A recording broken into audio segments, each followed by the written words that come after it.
do mesmo diretor de O Clube da Luta. Esse filme de mistério é surpreendente, tem um roteiro muito inteligente, muito bem arquitetado. É um filmaço, mas claro, né, um filme com atuações como Brad Pitt e Morgan Freeman em um mesmo filme dirigido por David Fincher tem tudo pra prometer. Nesse vídeo eu vou fazer uma análise sem spoiler no início e no finalzinho eu vou fazer uma análise com spoiler para explicar um pouco sobre o final.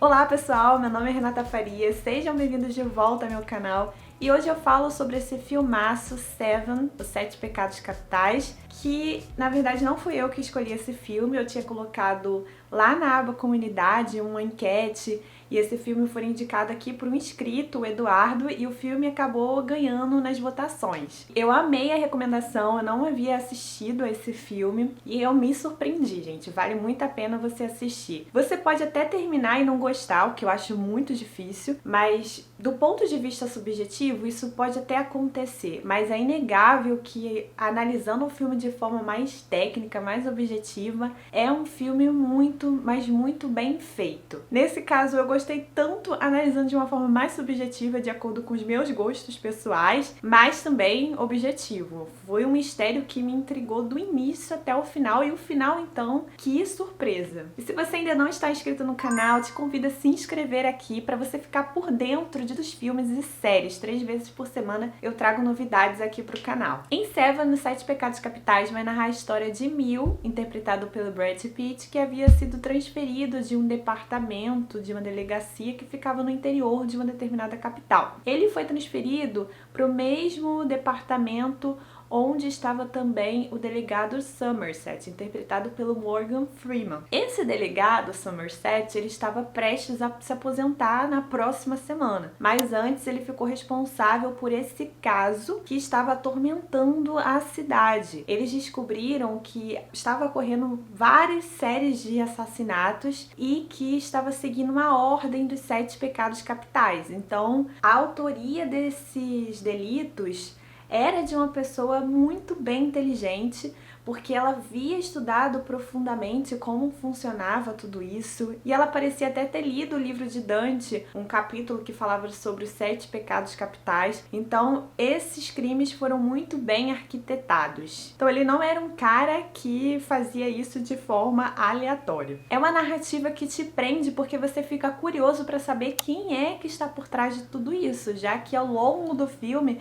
não vai ser revelado o rosto dessa pessoa, o nome. Então a gente só sabe que a qualquer momento vai acontecer um próximo crime. E também a forma como esse roteiro foi produzido, ele é muito inovador, ele é bem original, sobretudo em razão do final desse filme, que é o que a gente vai comentar daqui a pouco. E ele cometia esses crimes analisando as características de cada 7 pecados capitais. Então, por exemplo, a gula, que está ligado a essa questão de comer muito. Ele utilizava desse próprio veneno da gula para matar a outra pessoa. Então ele induzia a outra pessoa a comer muito até não aguentar mais, e assim ela então acabava tirando a vida da outra pessoa. Achei impressionante também como cada cena vai se conectando com a outra, como o início do filme está ligado também com o final do filme, a importância desse acaso do delegado Mil de ter sido transferido para essa capital, para cair justamente nesse caso, e como a vida dele também vai estar ligada com tudo isso. Esse filme teria que ir para aquela listinha de filmes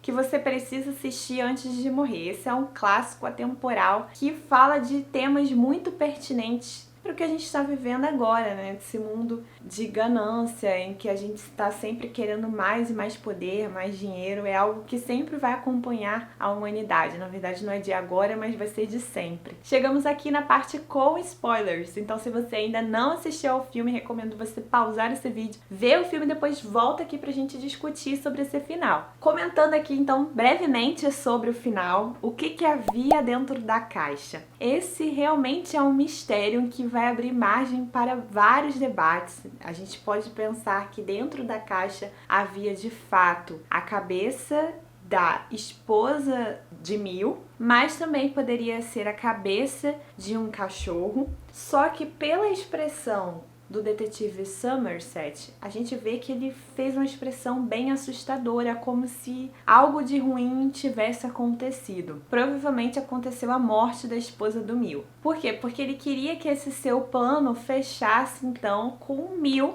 matando ele. E a gente percebe a inteligência do cara que planejou tudo isso, porque ele se entregou para os detetives e eu fiquei até meio assim, ué, por que ele tá se entregando, gente? Ele não seria tão burro a ponto de fazer isso. Mas depois a gente entende o motivo, porque na verdade ele queria atiçar o delegado Mill para justamente ele ter esse sentimento de fúria, de ira e provocar a morte desse criminoso. E o delegado Mill estaria destruindo a própria vida dele, porque o delegado Somerset fala, não faça isso, não atire nele. Por quê? Porque ali não tinha nenhuma situação de legítima defesa em que o delegado Mill poderia utilizar para ser absolvido ali em um processo de homicídio. Ele tinha matado em razão da ira, da fúria. E como o delegado Somerset havia falado, era um suspeito, ainda não havia provas. Então, simplesmente, ele ia passar anos na cadeia e isso ia fazer com que ele perdesse parte da vida dele, né? Ele já havia perdido supostamente ali a esposa, ia ficar anos ou talvez nem sei como funciona a questão nos Estados Unidos, né? Se é prisão perpétua, porque lá existe isso, e era o que justamente esse criminoso queria. E como isso também foi ligado também com o plano que ele arquitetou, porque o motivo de ele ter matado a esposa do Mill foi a inveja, em que ele queria ter aquela vida. E foi justamente a fúria que fez com que o Dr. Mill, então, acabasse com esse criminoso. É interessante ver esse acaso também do delegado Mill ter ido a esse departamento para investigar esse caso.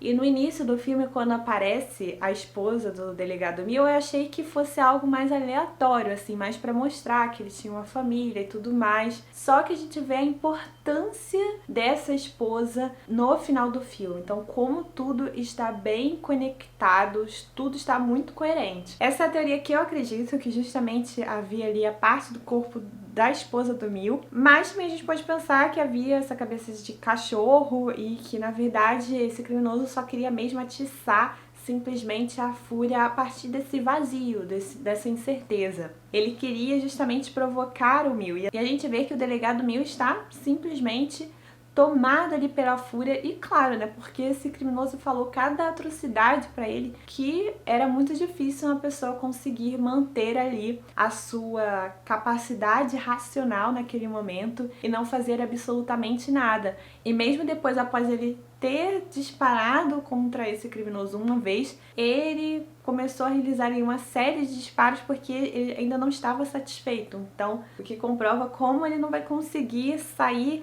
ileso desse crime e ele vai ter que responder por ele. Bom, se você chegou até aqui o final, eu vou partir do pressuposto que você já assistiu o filme, até porque você já estava interessado para saber o que tinha dentro da caixa. E se você viu, então, deixa aqui nos comentários quais são as suas teorias, o que você pensa sobre esse final. Quero muito saber. A gente se vê então no próximo vídeo.